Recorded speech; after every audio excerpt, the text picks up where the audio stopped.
اہتمام کیا، غسل دیا، کفن دیا، حضور نے جنازہ پڑھایا۔ جنازہ اللہ کے نبی نے پڑھایا، اللہ کے محبوب نبی نے، امام الانبیاء نے حضرت ثعلبہ کا جنازہ پڑھایا۔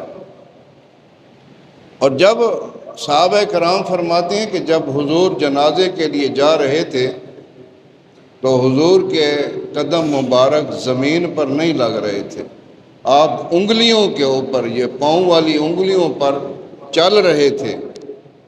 جب جنازہ پڑھا گیا، حضرت ثعلبہ کو دفنا دیا گیا، تو صحابہ نے پوچھا کہ یا رسول اللہ آپ انگلیوں پر کیوں چل رہے؟ یہ پہلی دفعہ ہم نے دیکھا ہے کہ آپ انگلیوں پر چل رہے تھے، اس کی کیا وجہ ہے؟ تو حضور نے فرمایا میرے رب نے حضرت ثعلبہ کے جنازے میں اتنے فرشتے بھیج دیے کہ مجھ محمد کا پیر بھی پورا نہیں آ رہا۔